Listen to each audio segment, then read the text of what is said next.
Okay, here's an overview of the Quest system in Stemmons. Quest is made for surveys, checklists, or inspections.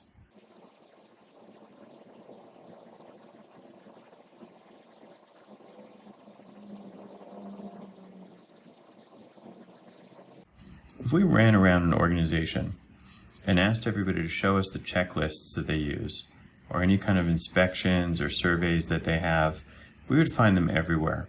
It doesn't matter if you're in HR or you're reviewing a potential acquisition of software, for example, or property, or if you're talking to people about their experience with the company or with your products, is we have a lot of these things.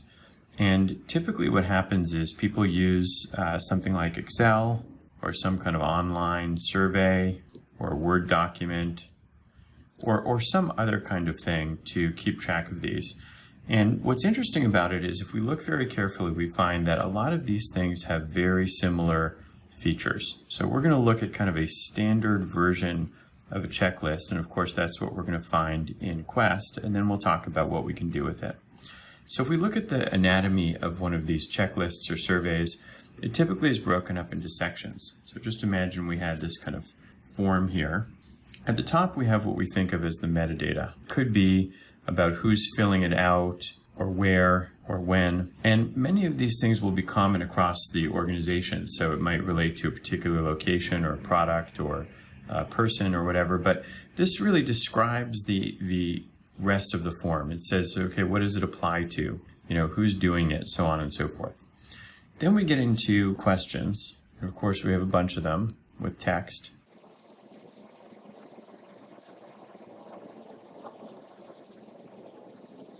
So this would be the text or the title of the question. And then we typically have an opportunity for answers. Usually this is something that is constrained. So we'll draw it as a box with a drop down. And it could be yes or no, or it could be something more complicated that relates to a particular thing. Any kind of text can be in there, but these are the answers. Sometimes we have points associated with it. So if we're scoring something, this could be worth 1 point, and this is worth 2, and this is worth 5 because it's very important. And then we often have notes, okay, where somebody would be able to type some notes about what they're looking for or what they saw. And we can imagine this for really any kind of situation.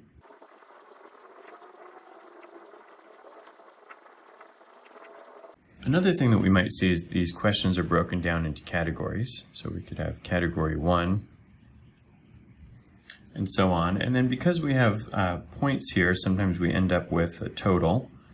And we can express that as a total amount, or we'll just say a percentage. Maybe they got 60% on this category, 80% here, and 90% here.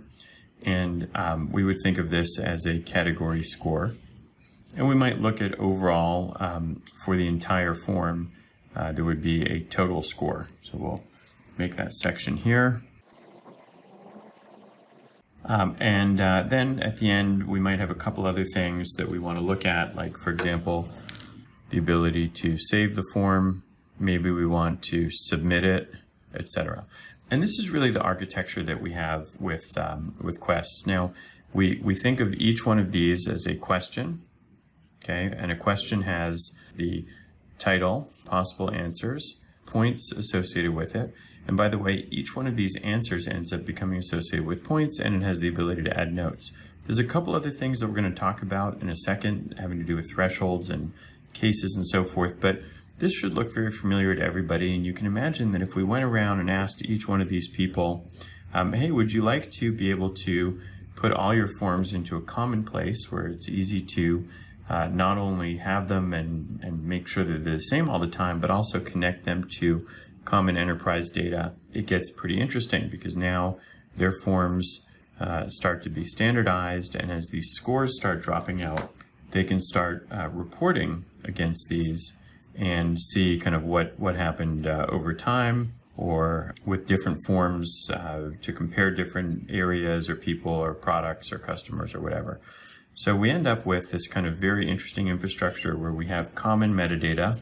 We can create all of our questions and categories and our scores and our points and everything. We have functions that we can provide, like save and finalize, and then ultimately all this rolls up into reporting. So that's an important part of Quest, and we can do even more, which I'm going to talk about now. Let's look at something in a little more detail. Here's a particular question. So again, we have the text of the question. Then we have the possible answers. We have the idea of points. So we had 3 possible answers to this question: yes, no, and not applicable. What we could do is we could say the total points available for this question might be 1. The total points earned would be 1. So this is for this question overall, but specifically for the answer yes. And if the answer is no, then we can have an available point of 1 and earned of 0, because, hey, you know, it was available, but the answer was no, they didn't earn it. And similarly, if it's not applicable, we could just say, look, there were no points available and there were no points earned. So if we look at it this way, they got 100%. If we look at it this way, they scored a 0%. And if we look at it this way, there's really nothing, because it was not applicable, so we shouldn't count that. Now, we have other things that we can do here. So instead of saying yes, no, and not available, we could have another question with the answers of awesome, good, neutral, poor, and terrible. And again, let's throw in not applicable because it doesn't apply. So we could look down and say, okay, well, there's 10 points available for this question. They're going to get 10 for awesome, and 10 is available for everything, but nothing is available for not applicable because it doesn't make sense. And we could say 7, 5, 3, and 0. And again, 0 here. So now we have a totally different scale where we can start kind of attributing points to different answers and, you know, start getting percentages that are different.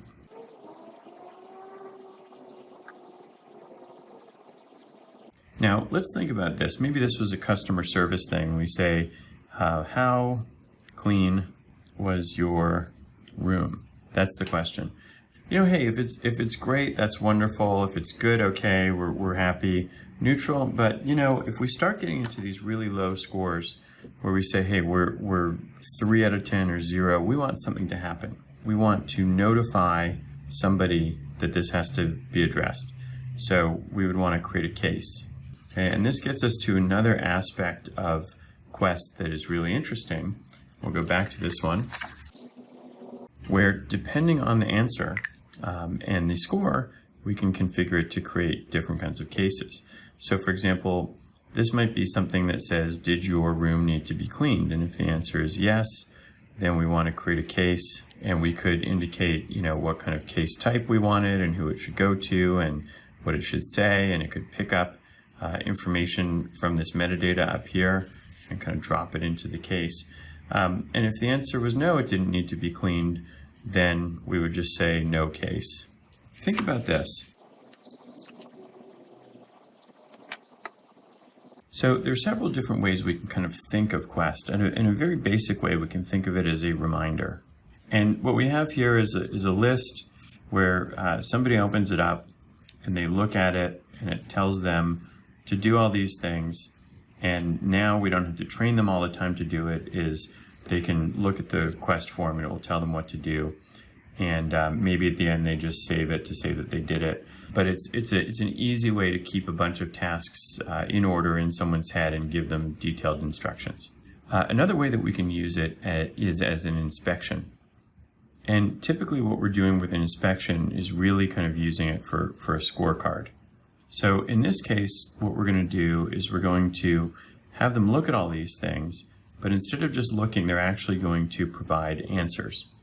And the answers will generate scores, or an overall score. Now, that's great, because if we have multiple ones of these, then we can report against those scores over time, and that turns into something very interesting. Another thing we could do is really just use it as data capture. Okay, maybe it's an interview report or something like that. So, you know, in this particular instance, we might have a bunch of questions or things that we want somebody to look at and review. And what we're really interested in here are the notes. And in this case, if we're doing kind of just data capture, then, you know, we're not so interested in reporting against these things, as we might want to look at these things as artifacts themselves, where it would show us all the stuff that we saw. So maybe we want to pull up the interview report from that day and just review it as a PDF, so we can read it and kind of understand what happened. Another thing that we use Quest for very often is as a case launcher. For example, let's say we are going to plan a party and we have a bunch of different things that we have to look at. And so, for example, it might be, do we need a DJ? Yes or no? Do we need transportation? Yes or no? And as people fill these out, what will happen is, depending on the answers, it would create a bunch of cases. Okay? And that case list that comes out of the Quest form now becomes essentially the to-do list.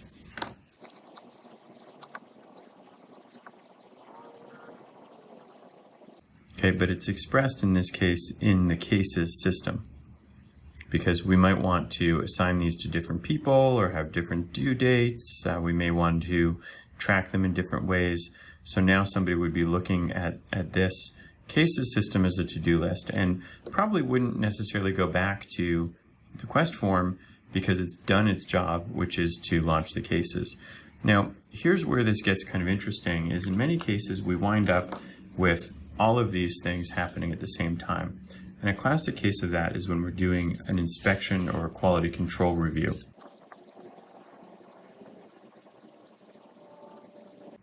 So maybe we're going to inspect a site and we want to go through a bunch of things there. So we capture the metadata at the top, site number, we fill it out, the date that it was inspected, maybe who inspected it, so on and so forth.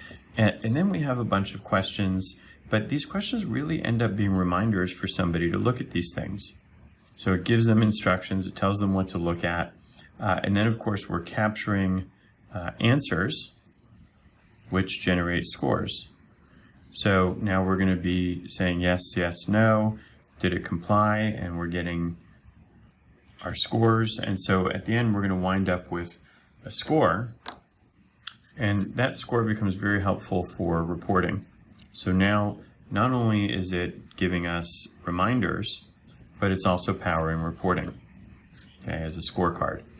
The other thing is, as the person is going through and filling this out, they're going to be capturing notes. And we can look back at this as a review of the inspection and see, hey, this is all the stuff that happened, right? So we're also doing data capture. But of course, we've also configured this to create cases if certain conditions aren't met. So maybe they see something that needs to be addressed, and we wind up with a bunch of cases that come out of this. And of course, that list of cases becomes part of the to-do list for that site or whatever it is that we were looking at. So now what we've done is we've combined these many different functions into one Quest form. And sometimes it's useful to think of these things as totally different. So we have different functions and we can use them in isolation, but when we start combining them together, it becomes very powerful. Some of the interesting things that we can do with this, if we want to talk about reminders, we can have different versions of the Quest forms for different things. So maybe there's something when we're looking at an occupied versus an unoccupied property.